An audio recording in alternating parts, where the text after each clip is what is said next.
Hey everybody, how you doing? I'm doing okay. My last video I did a little fall decorating or decoration preview, and I also had a little bit of a hard time in the video talking about my recent loss, which is the loss of my uncle. And tomorrow, this tripod, tomorrow will be a week that I got a phone call saying that he had passed. And I have been on a roller coaster of emotions, and I know that this ride is just starting. But in the past 6 days, I've gone from absolute devastation. Well, actually, the first day, or that afternoon, that evening, was hard. I think I was in shock. And I'll explain a little bit how it all went down. And then it went to needing to take charge of this situation, to absolute devastation, bawling, disbelief, going over to his house, going through his things, looking for certain things that we need for, his services, to dancing around the house like nothing ever happened, to 5 minutes later sitting on the floor, crying uncontrollably, ugly crying, to getting a good night's sleep, to not being able to sleep the next night.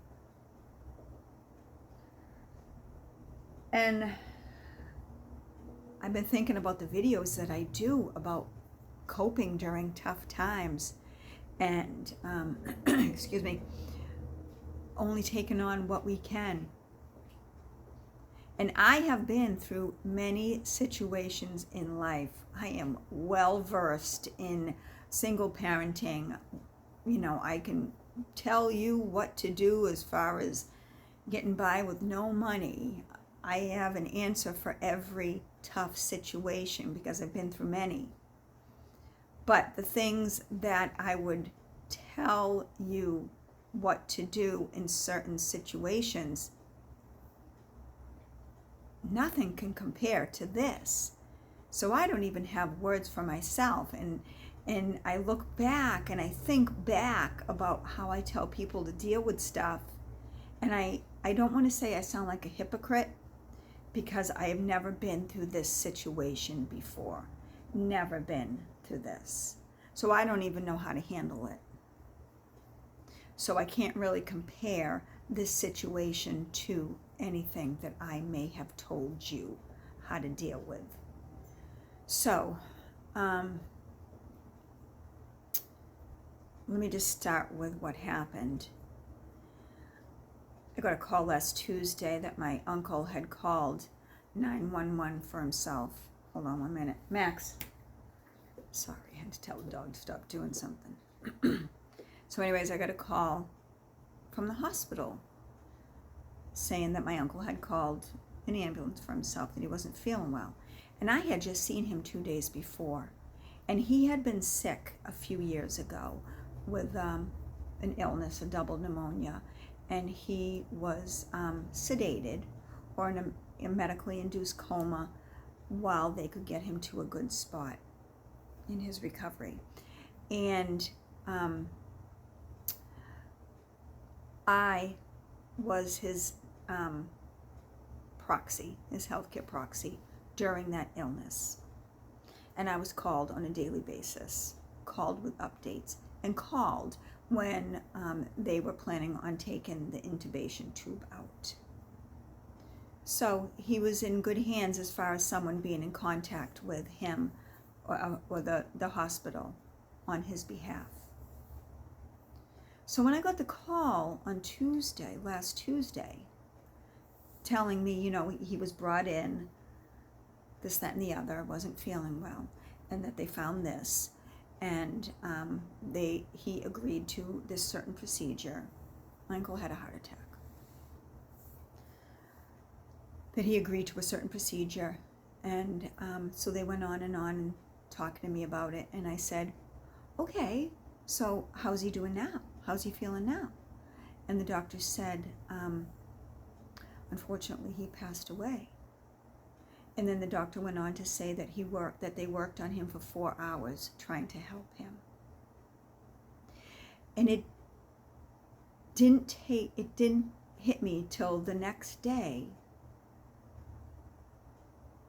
Why didn't someone call me when this was going on? Why didn't someone call me?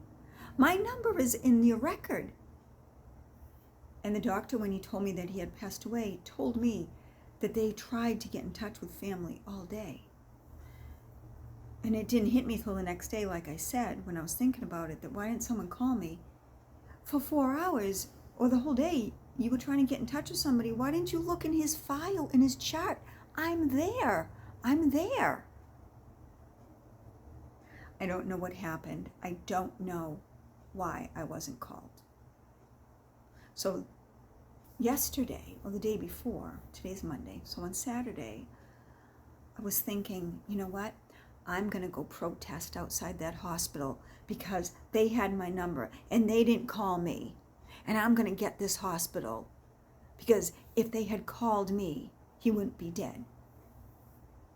Well, maybe had they called me, I would know that he was going through this tough situation and I maybe would have been able to get to the hospital to say goodbye. But I'm not sure I could have saved him. I don't think anything that I can do now, whether it's protesting or stomping my feet or bad-mouthing, which I preach to everybody against, bad-mouthing people, that wouldn't change the outcome, now would it? But I'm human.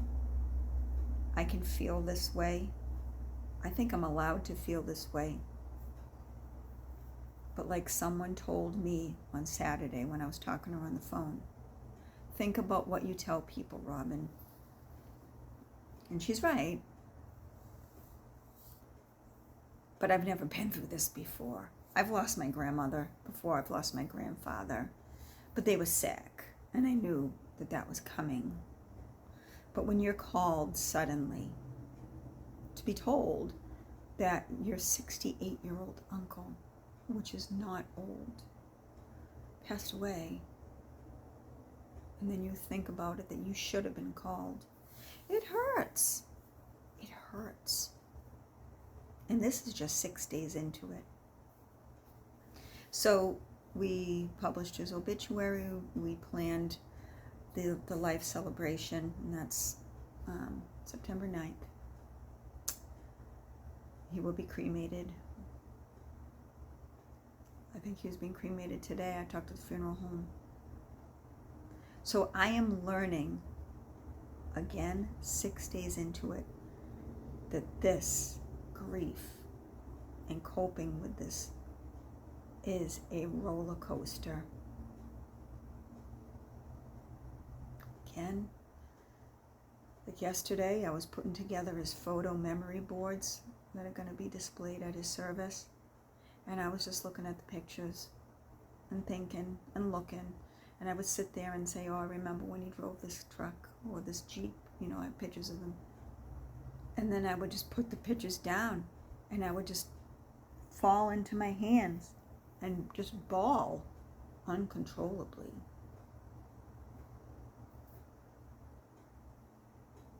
So while I might have advice for you on how to buy generic and budget and stockpile for doomsday, or how to decorate on a shoestring, I got nothing for you about this. And all my words about getting through tough times or being kind to people, not to be a hypocrite, but they don't work for me right now. But I think they will someday.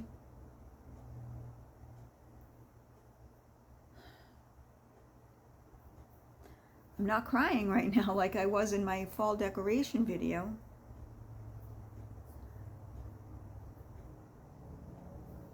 Again, I got nothing.